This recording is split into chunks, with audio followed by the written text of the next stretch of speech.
Welcome to The Cycle of Rebirth from On Nature and the Purifications by Empedocles, Vegetarian, Part 1 of 2 on Words of Wisdom.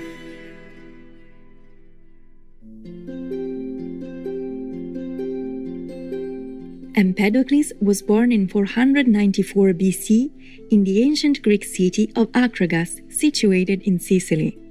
He is considered one of the most important early Greek philosophers, along with Pythagoras and Heraclitus.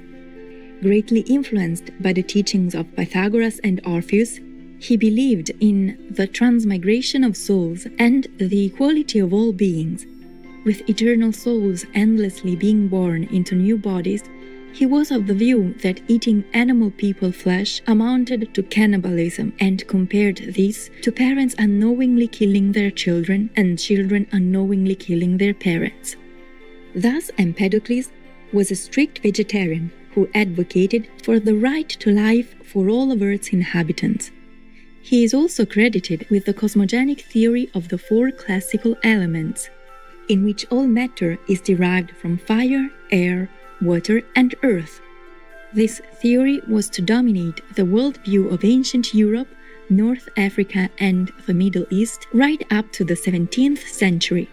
It is also considered one of the earliest theories of particle physics. This was encompassed by the governing forces of love and strife, whereby love would unite and strife would divide all on earth. As a brilliant orator and poet with a deep knowledge of spirituality and the natural sciences, Empedocles' teachings are full of wisdom and insight. Today, we are pleased to present selections from his poetic works on nature and the Purifications, which were translated into English by William Ellery Leonard in the book The Fragments of Empedocles. On nature, on animals and plants.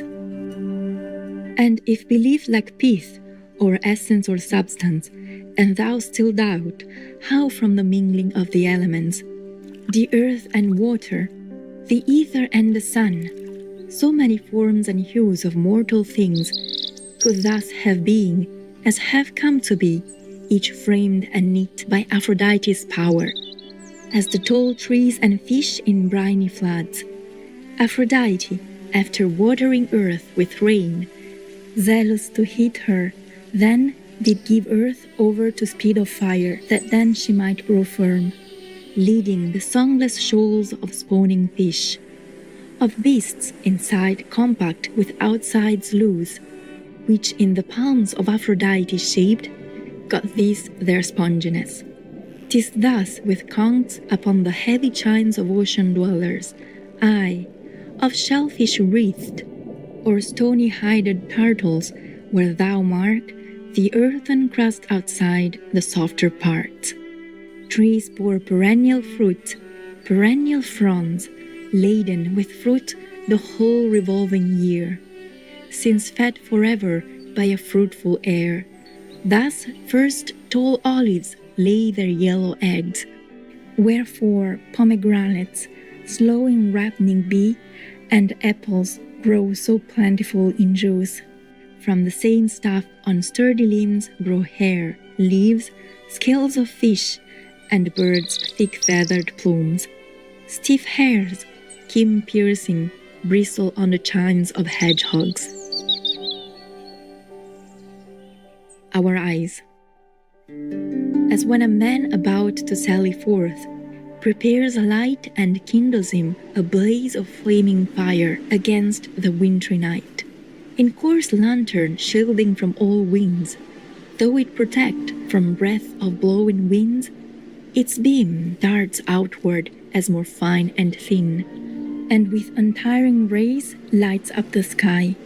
Just so the fire primeval once lay hid in the round pupil of the eye, enclosed in films and gauzy veils, which through and through were pierced with pores divinely fashioned, and thus kept off the watery deeps around, whilst fire burst outward as more fine and thin. The gentle flame of eye did chance to get only a little of the earthen part, from which by Aphrodite the divine the untiring eyes were formed. Thus Aphrodite wrought with bolts of love. One vision of two eyes is born.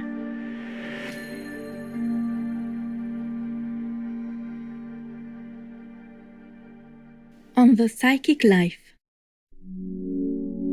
Thus all things think their thought by will of chance, and insofar the lightest at their fall do strike together. In the bloodstreams, back leaping unto it, the heart is nourished, where prevails the power that men call thought. For lo, the blood that stirs about the heart is man's controlling thought. For unto men their thrift of reason grows according to the body's thrift and state.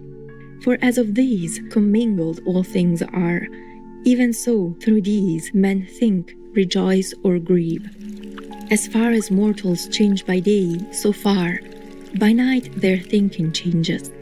For 'tis through earth that earth we do behold, through ether, divine ether luminous, through water, water, through fire, devouring fire, and love through love, and hate through doleful hate.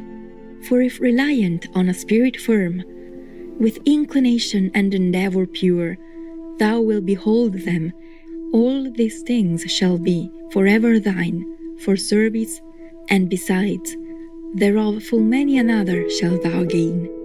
For of themselves into that core they grow of each man's nature, where his essence lies.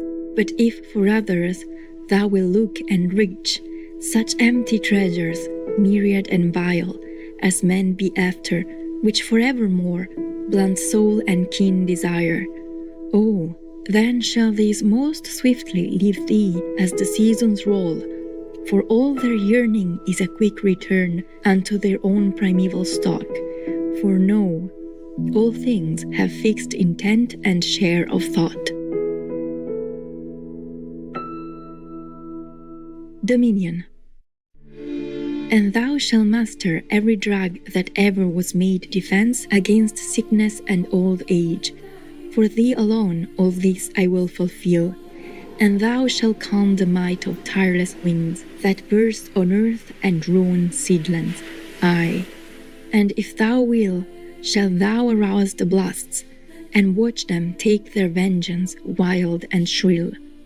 For that before thou cowed them, thou shalt change black rain to drought at seasons good for men, and the long drought of summer shalt thou change to torrents, nourishing the mountain trees as down they stream from ether. And thou shalt from Hades beckon the might of perished men. The Purifications, the Healer and Prophet. Ye, friends, who in the mighty city dwell, along the yellow Acragas hard by, the Acropolis, ye stewards of good works, the stranger's refuge venerable and kind, all hail, O friends, but unto ye I walk as God immortal now, no more as men, on all sides honored fittingly and well, crowned both with fillets and with flowering wreaths. When with my throngs of men and women I come to thriving cities, I am sought by prayers, and thousands follow me that they may ask the path to well-being and vantage, craving some for oracles, whilst others seek to hear a healing word against many a foul disease that all too long has pierced with grievous pains. Yet why urge more, as if indeed I wrought some big affair? Do I not far excel the mortals round me, doomed to many deaths?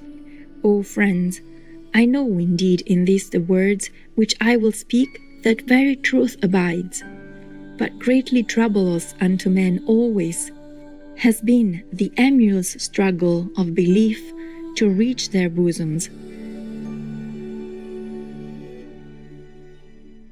Go ahead and make war. Stupid and ugly people love to do that. Generous viewers, thank you for your company today for Words of Wisdom.